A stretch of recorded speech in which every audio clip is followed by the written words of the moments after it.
This video is brought to you by John Robson Guitar Tuition. If you enjoy the content, please consider supporting the channel by enrolling on a course, purchasing some guitar lessons or a t-shirt, or you can join my Patreon. Now, on with the show. Hello chaps, welcome once again to John Robson Guitar Tuition. As always, I do hope you're well.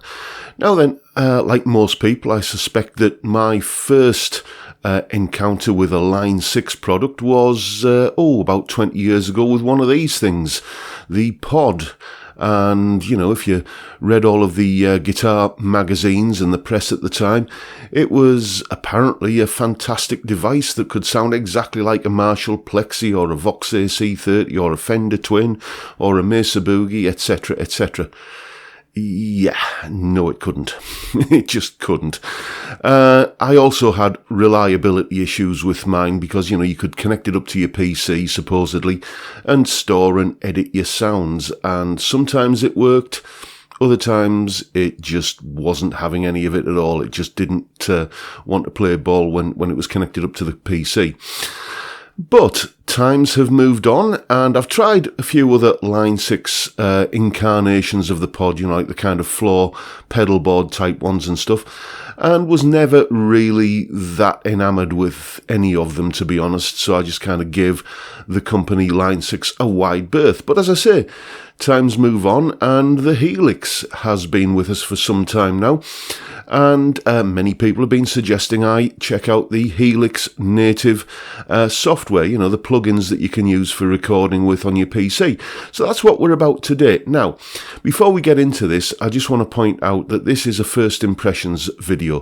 Whenever I do any of these amp sim kind of review videos, there's always somebody in the comments section who will say something like, oh, you didn't go into the flim flam menu and check out the widget spangler function, which allows you to reconfigure the doodads so you can get extra panning on the spackle filters or something like that.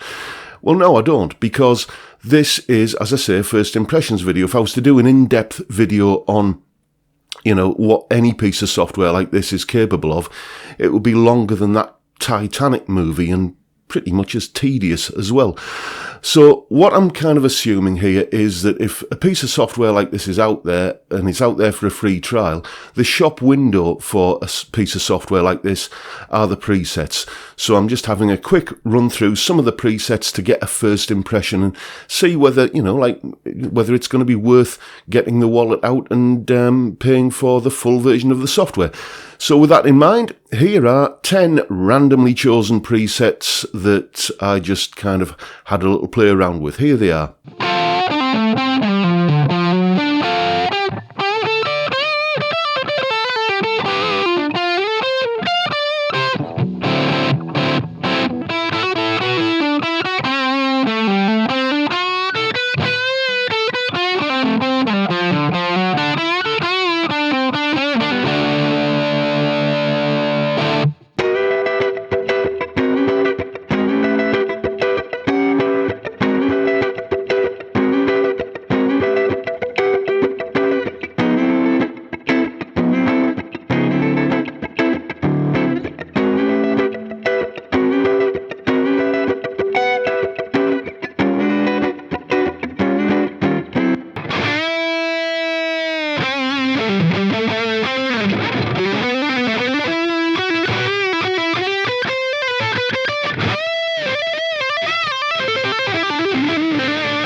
Well, I gotta tell you, it's better than the pod ever was, or any of the incarnations of the pod that I tried. Much, much better sounds. I mean, it seems like I've been using amp sims for forever now, but it's not that long ago that I took the plunge and got into this whole world, because I've been using a Vox ToneLab ST, which I absolutely love that pedal. And if when I was first looking to replace the ToneLab, I had come across that Cali 4 lead sound, I think that might have just had me thinking, you know what? Yeah, I think I'm going to go for this. The Vox AC's 30 sound in there was really rather good as well, as was the Plexi. Some of the others I wasn't too fussed on, but, you know, you could imagine easily tweaking those to get something that would be, you know, kind of usable, well, eminently usable. So that's the good stuff. What didn't I like about it? Well, it is very glitchy, I have to say, or I found it very glitchy. Recording those little examples there, plenty of times the software would just stop working. At first I thought it was something like, you know, with the Blue Cat Axiom software, where it just cuts out randomly as part of the limitations of the trial period, but apparently that's not the case. It just stops working because it stops working. You know, I'm not running a particularly high-spec PC here, but it is well within the stated system requirements for this piece of software. So, you know, yeah, reliability issues, just like the old days with the pod. I don't know if anybody else has had this experience with this Helix native plugin, but that was certainly my experience. And the other thing, the elephant in the room, really, the price. It's about 300 quid, which is, you know, I mean, looked at it in a number of ways. You could say, well, if you wanted a piece of hardware that would give you all of the options that this would give you, it would cost much, much more than that.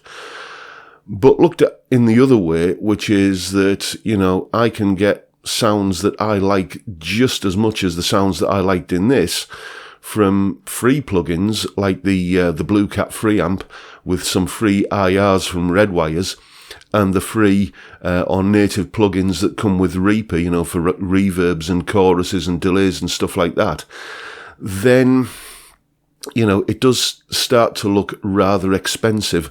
And, you know, it's just, well, put it this way, you know, I've tried the free trial and I won't be pursuing it any further. I don't think it's a bad piece of software by any stretch of the imagination. Some of the sounds in there, like I say, that lead sound, that Cali 4 lead sound, you know, I would happily use that as my main lead guitar tone, you know, and, you know, that would kind of suit me down to the ground if I was, you know, still in the market for a piece of software that gave me that sound. But, you know, I've already got the sounds that I need, and I don't need to spend another 300 quid on the bits and pieces that possibly extra I would use in this piece of software. So there you go. Those were my first impressions of the Line 6 Helix native plugins. Let me know what you think, and you know, let me know what experience you've had with it. Have you had the same glitchiness that I had with mine, where it just cuts out and stops working? Or, you know, is that just something that's unique to me? I don't know. So that's pretty much it for today, folks. Hope you've enjoyed the video, found it useful and informative, and if you have, please hit the subscribe button and the notification bell if you haven't already done so, and why not give me a like while you're at it. If you're interested in supporting the channel, all the links are downstairs in the description. Thank you so much if you're already doing that, and thank you very much in advance if you're thinking of doing it. And with that, I'll bid you a good day and say thank you so much for your time. Thank you for watching.